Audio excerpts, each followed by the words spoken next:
Bom dia, meus amores, tudo bem com vocês? Nesse vídeo eu vou iniciar uma série muito bacana.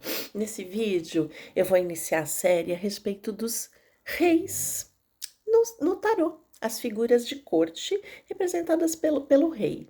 E o que o rei simboliza? O rei simboliza a força do masculino. Então, a gente inicia agora uma série a respeito do masculino no tarô. Mas antes da gente iniciar com os 4 reis, eu quero falar um pouquinho sobre o rei, o que ele representa. Bem, o rei ele representa as leis, tá? No sentido arquetípico, a regência, né? Aquilo que rege a nossa consciência, aquilo que rege um povo e que cria leis para organizar as coisas, ok? Tá? No tarô, ele se origina do arcano maior, o imperador. Tá? O imperador é aquele que cria leis para manter a ordem, para estruturar as coisas. Sem essa energia do imperador, tanto para homem quanto para mulheres, a gente não consegue estruturar nada, tá certo? Então, esses 4 reis se derivam dessa imagem.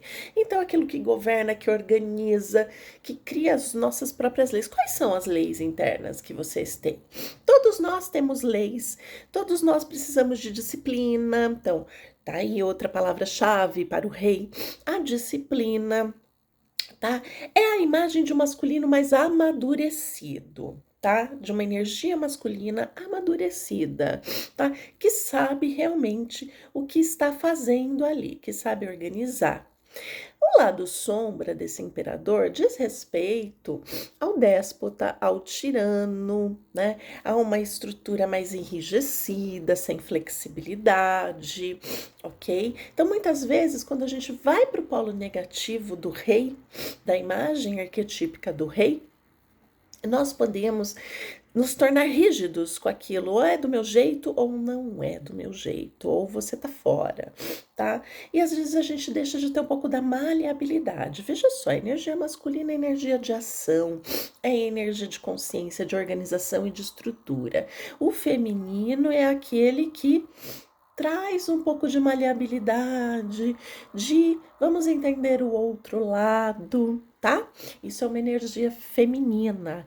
Então, a gente precisa dos dois, tá? A gente precisa desse equilíbrio dessas duas energias, tanto da feminina quanto masculina.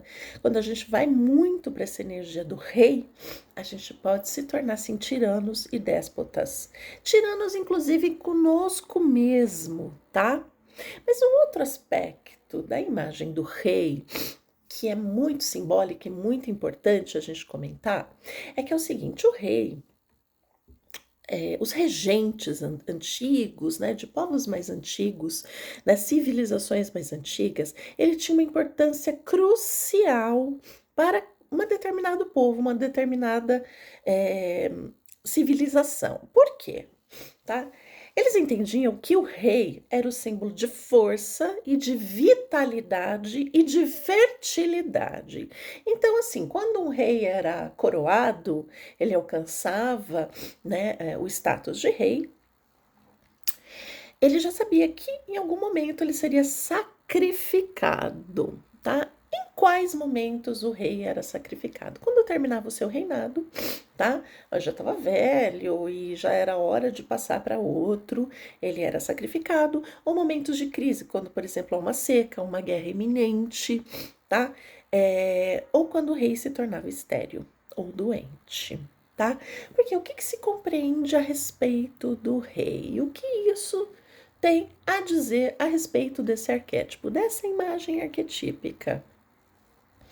Primeiramente, que esses povos compreendiam que a fertilidade e a força vinham da imagem do rei, tá? A força da terra, a vitalidade, a capacidade daquele povo de fertilizar a terra. É a energia masculina fertilizante. Então se entendia que quando o rei estava doente ou velho, tá? Ele as, a, as plantações, os animais, os humanos deixavam de ser férteis, tá? Então ele tinha que ser sacrificado para renovar essa energia, tá certo? Porque é a energia da consciência, é a nossa energia que fertiliza, tá? Isso também vale para as mulheres, tá? A energia masculina da consciência, da organização e da fertilidade, da virilidade e fertilidade, tá? Porque se acreditava que essa energia, né, essa consciência que fertiliza, né, que cria nova vida, né, na Terra, que era o feminino, né, no caso, né, na realidade, na Terra, na matéria, ela precisa ter vigor e ela precisa ser renovada. Por que esse símbolo da renovação? Vamos lá, gente. Então, assim, como eu disse para vocês, há uma tendência dos reis, vamos lá, representado na figura do imperador, de manter uma postura rígida, tá? Chega um momento que aquelas leis, né, deixam de fazer sentido. Como, por exemplo, eu vou dar um exemplo bem prático pra gente, tá? Nós somos crianças e quando a gente é criança, a gente está debaixo das leis dos nossos pais, tá? Da disciplina, da ordem dos nossos pais. Isso é a imagem do rei, a disciplina, a ordem. Tem que acordar a tal hora, tem que escovar os dentes, tem que fazer a lição, tem que almoçar, tem que comer comida assim, doce só no fim de semana, por exemplo. Enfim, cada casa, cada família tem as suas regras, normas e leis, ok? A gente cresce e a gente quer ganhar o mundo, nos tornamos adolescentes, a gente começa a questionar essas leis, tá? E isso é importante porque nós, como adultos, para a gente atingir a nossa maturidade emocional e psíquica, nós precisamos criar as nossas leis, certo? Quando a gente fica adulto, né? Enquanto a gente está debaixo das leis dos nossos pais, nós ainda somos crianças, né? Claro que muitas vezes a gente pode olhar para uma lei que nós herdamos, né? A disciplina, né? A gente vai carregar para a vida toda. Pais que colocam disciplina, né? Faz com que cresçam adultos que sabem a importância de uma disciplina, né? Então a gente vai chegar nesse ponto, a gente chega no ponto que a gente precisa também questionar: isso serve para mim? Isso não serve para mim? Muitas vezes a gente traz crenças e leis da nossa família que são obsoletas, né? Não servem mais para o contexto de vida que a gente segue ou para aquilo que a nossa alma quer, tá?